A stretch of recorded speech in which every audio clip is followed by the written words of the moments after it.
Akkuma beekamu asiin dura Muktaar sababa daa'ima caaltuu jalaa fuudhee namitti jaalate san bira fideen hidhamee ture.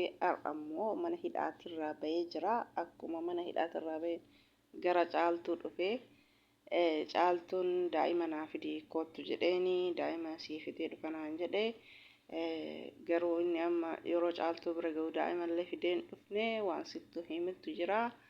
Waan inni natti himu ani hin beeku jettee jirti. Oduma isiin eeydu bakka isiin dhaabbattutti itti dhufe. Isiin daa'ima naa fida eeyti inni immoo daa'ima dhiisee dhufe wanti isiin mari'adhu jira. Dubbii achi asii kana ammaan booda haa dhaabnu dubbiin kun dhaabbatuu qaba. Dubbiin akka dhaabbatu immoo hin jiru. Inni afaan lama dubbataa jechuudha. Muktaar afaan lama dubbatee jira. Muktaar jaalatus jibbitus ati badii qabdaa jechuudha. Badiin isaa maali yoo jettanii asiin dura mucattii tanatti yeroo dhiyaatu homaa walitti hin qabnu homaa jidduu keenya wanni jiru hin jiru jettee dubbattee jirta yeroo hedduu akkasuma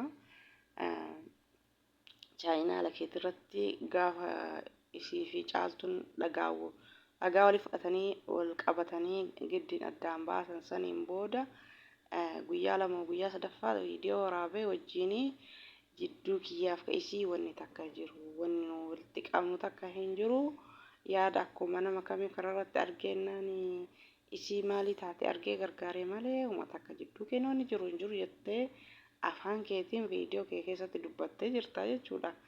Har'a hidhamtee baatee jennaan isilleen haadha manaatiyyaa fuudhee jaartiitiyyaa jettee caaltutti himta. Osoo gaafuma awwalaa viidiyoo takka jettee isii wajjin waraabdu san haadha manaatiyyaa an jaaladhee fuudhuu fedaa yookaan fuudhee jettee osoo itti himte. Assalaamu alaykum warahmatullaahi wabarakaatu. Kabajamtoota fi jaallatamtoota daawwattoota hordoftoota chaayinaala kee jalatti argamtan welkam ashama harka fuudhe hundi keessanuu alaa fi keessatti akka guddaa amantii kutaa ganda osoo hin jenne baga jiraattanii hordoftoota kiyya nageenya kee qilleensa irraa isin haa qabu. Hordofni gammaan hordoftan hedduu galatoomaa garan keessan dachaa haa ta'u. Ammallee laayikii sheer gochuu hin dagatinaa. Kan haaroo taatan immoo welkam ani haa dhufu baga nagaan dhuftanii. Chaayinaala kee osoo itti seenaa subscribe laayikii sheerii godhaa.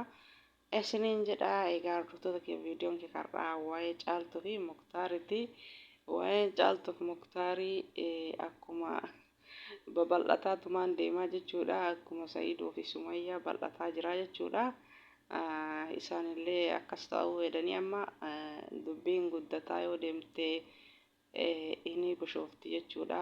Akkuma kun isaan osuma akkanuma jedhan akira dubbiin babal'attee jechuudha. Caaltuu fi Muktaarillee amma akkas ta'anii jiranii jechuudha. Garuu Sa'iidoon fuudhame jedhee tumaan itti hime malee akka Muktaar kana noomaa walitti hin qabnu jedhee akira har'a hidhamee baananii jaartiitiyyaa haadha manaatiyyaa isin lachuu bakka takkatti gibbii takkatti mana garaagaraa godhee gibbii takka isin galchaa daa'ima tantee yoo barbaadde akkasitti isii fidaa. Yoo lakkiin talli kun na bira hin jiraattu mana tokko wajjin hin jiraannu yoo jette daa'imni kan kee isiif hin kennu. Ani ka jedhu tajaalattee fuute tuni ilmoo si dhaluu hin dandeettu moo ilmoon itti ganama san bicha sitti mi'aaye.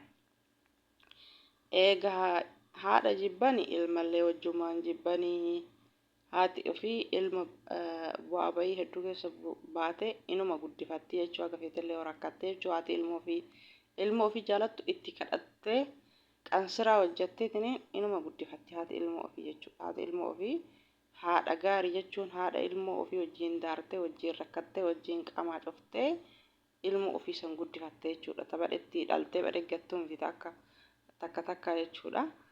Akkasii ilmoo ofii ilkaan ciniintee guddifatuu qabdi. Haadha jechuulleen haadha akkasiisanii jechuudha. Rakkattullee ilmoo ofii wajjin rakkattu dhibamtullee ilmoo ofii wajjin dhibamtu jechuudha. Caaltuu waan feetillee taatu ilmoo ofii inuma guddifatti. Haati ilmoo ofii hin jibbitu jechuudha. Haati gaariin ilmoo ofii waan feetillee osoo taate wajjin rakkattee guddifatti malee ilmoo ofii hin gattu. Jaartiin lammataa dura waa jidduu keenya hin jiru osoo jechuu baatte silaa bareeda ture dura hoomuu jidduu keenya hin jiru waan takka walitti qabnu takka hin jiru akkanuma waan hin taane nu jettaa jetteetiniin viidiyoo ofii keetii dubbatteen ammoo haadha manaatii yaa jaartiitii akka caaltuun bantu eenyu si fuudhee eenyutu beeke fuudhuu kan kee eenyu ofumaan fuute osoo namni qabaatiin quban qabaatiin fuute jetteen isiinu kalee sooma walitti hin qabnu jedha ammoo jaartiitii yaa fuudhee jaartii dho'isaa jechuudha akkasii amma immoo dura akkanatti wallalanii gibbii tokko fiddee wajjin jiraachisuu eddaa'anii masaanuu lamaan jechuudha. Ilmootii jaaladhaa ilmootii irraa fagaachuun fedhu inti amma ilmootii yoo sii kenne adda jiraachuu feeta kanaafuu isii fi ilmootii illee sii deebisaa isillee mana garagara godhee gibbima tokko galtanii hagana galgala wal dabaddabanii immoo akkamitti mana tokko galchuu edda badiin keetii fudhadhu kaa Muktaar so jalqabumarra gaafa mucattiisan agartee ani fuudhee haadha manaatiyyaa jette osoo himtee dubbiin hanganan babal'atu haa ta'u amma caaltuun masaanuun feetu gabaabumatti ilma ofii fudhattee jiraachuu feeti ati immoo masaanuu lama gooteetiniin bakka tokko wajjin jiraachuu feeta maal godharree haadha jibbanii ilman jaalatanii yoo ilma jaalatan haadhallee jaalachuun dirqama ilmoon tun immoo haadha tanarraa argamte jechuudha tuni bultii hin taatu jechuudha tan amma lammatatti jaalatte tuni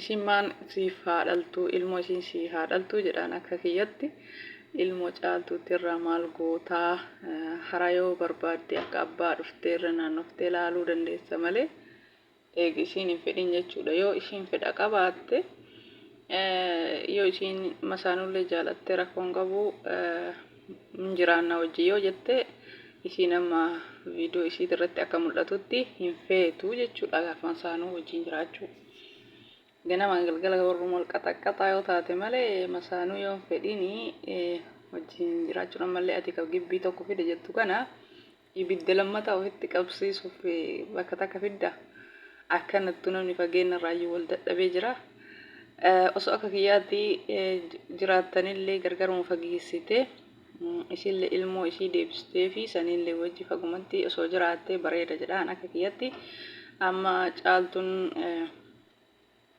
safara kana fiddee isilleen dhiisu namni aaree waan dalagu hin beeku jechuudha. Osoo ilmoo ishii deebistee fi tumaanii gizee barbaaddetti ilmoo ishii irra naannoftee ilmoo kan kee gizee barbaadde laaltee jedhaan akka kiyyatti yookaan waltumuun amma ka gaafa walitti dhiyaatan jechuu akkanatti waltumanii rakkoo ofumaa harkaan ofii fiddee kaleessa homaa walitti hin qabne jettee haadha manaati jettee osoo isiin quban qabaatiin haadha manaa godhattee jirta jechuudha. Akkasii Muktaarii badii kan kee fudhadhu Muktaar badii qabaa yeroo hedduu waan dubbatee walitti himaa hin qabnu maa jidduu keenya hin jiru jedhe har'a ammoo kun osoo namni hin beekin osoo isiin hin beekin jaartiitiyyaa jedhe ifa itti baasee itti himee jechuudha. Isiin immoo ilmoo makiyya naa kenni dubbii gabaabaa ani dubbii biraan barbaadu ilmoo isii kenniifi eegasii wajjin jiraachuu isiin fedhan qabaatiin ilmoo ofii guddifataa haa jiraattu. Akkastu caalaa jechuudha nagaa buusuu fi yookaan ganama galgala walumaa tumanii isaan jechuudha atillee jidduutti nama barbadaa seenee jechuudha jara lama walitti dhiyeessitee bakka tokkotti wajjin jiraachuu jechuun barbadaa keessa seenanii jiraachuu akkas isin warra komantii oomal jettan jedhaan gara kiyya akkasi